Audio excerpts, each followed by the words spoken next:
Hello everyone, I'm Sabina Yasmin, a student from Asian University for Women. Currently, I'm in undergraduate third year, which is my final year. I'm majoring in politics, philosophy and economics and minoring in development studies. Before being a student, I'm a garments worker. Some do call me as a former garments worker, but what I strongly believe, I'm still a garments worker. I'm still getting paid for it. I'm still actively working to make my RMG sector better. That is my route. That is the changing point of my life, the U-turn that I had in my life. I was just 19 when I started working in a garments factory. I never dreamt that I'd get this opportunity to study over again.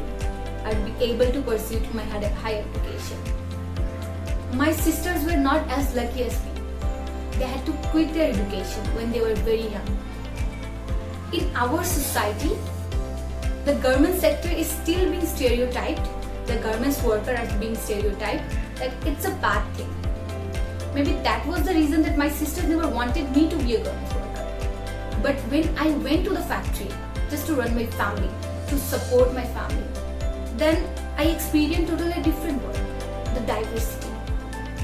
Today people assume that being a garments worker means you stitch clothes. No. The garments industry is beyond this. There's diversity of opportunities. It's not just about stitching clothes. I have seen that. I have worked over there.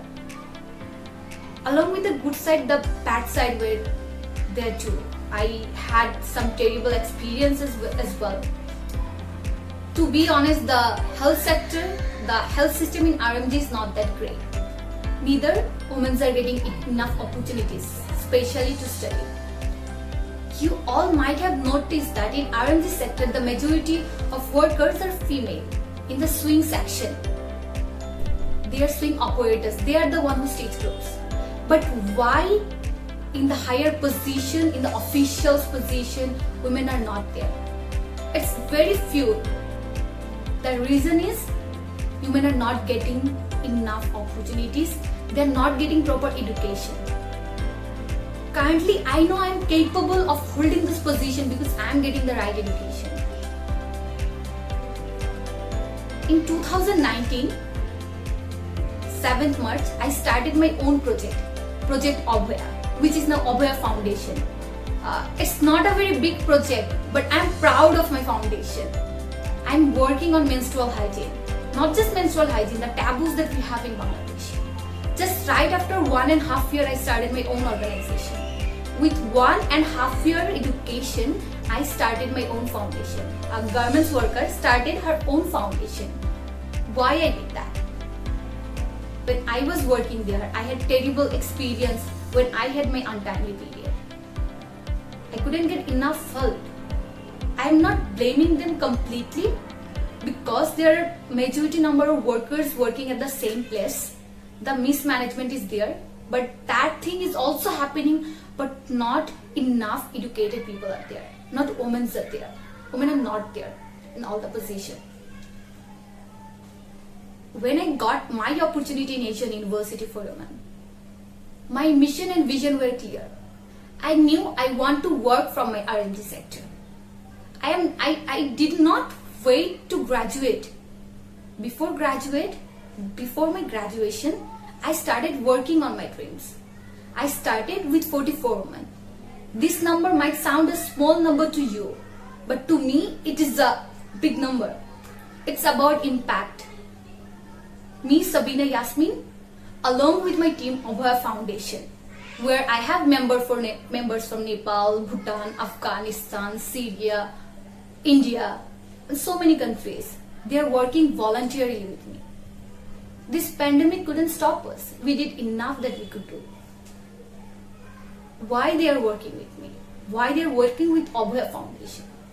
Because of the name.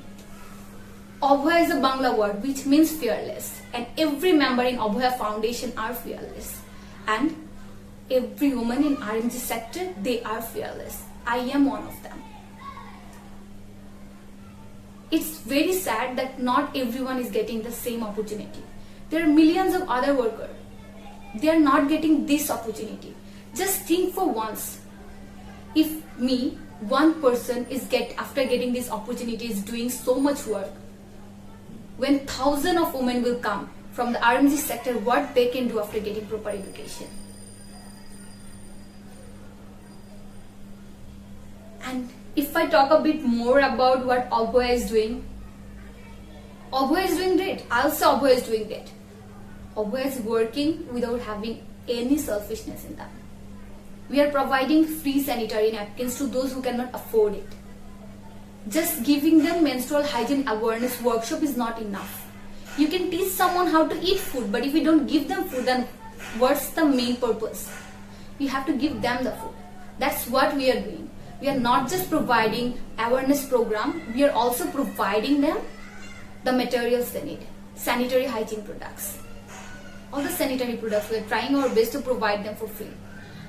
There are thousands of women, millions of women, they don't buy a packet of sanitary pads because with the 100 taka, they can buy 2 notebooks for their kids. Like my sisters did. They used to use clothes so that I could use that money for my school. I'm standing here and doing all this work. I was helpless, I couldn't do anything for my sisters. I was helpless when I was working in the sector and I have suffered to save money. And I don't want the same thing to happen with other RMG workers. I want to empower them. They really need this kind of opportunities. If I talk about other challenges, let's just take example of the automation.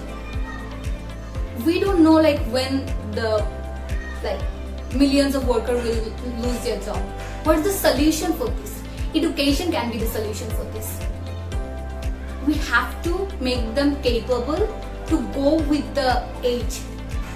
Automation is a big challenge, but that's not something impossible that we cannot handle. If we start training women with proper education from right now, from the RMG sector, they can stand here with me. They will stand. They will go farther beyond than me. They will go move forward. It's just about providing the right opportunities.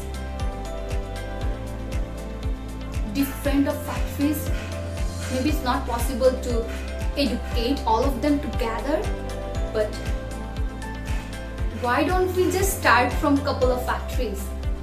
Maybe we can't just educate millions of workers at once, but 1,000 is not impossible. We can do it. If the owners come forward and the buyers come forward, we can do it together. I would like to mention a special name. He's not from any organization or any sponsor. Mr. Sam Gilani. He came forward to help for my project. He donated me thousands of pads so that I could help others. And that's one of the reasons I'm running my project so smoothly.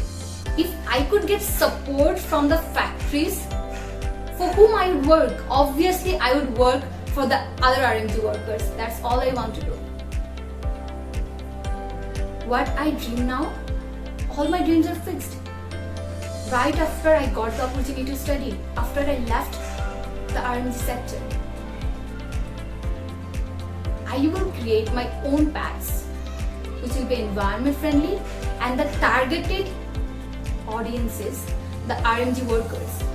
I'll get back to that. I have to, that's my route, and I'll work to make that sector better. And for this, I would really like to request all the organizations who are working to make the RMG workers' life better and the buyers as well. If you all consider a bit more, then 1,000 more workers can study like me. They can work on their dreams and they can create impact like the way I am doing. Thank you so much for being with me.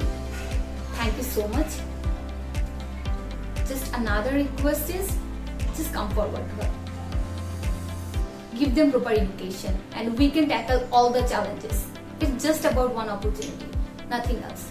Thank you so much.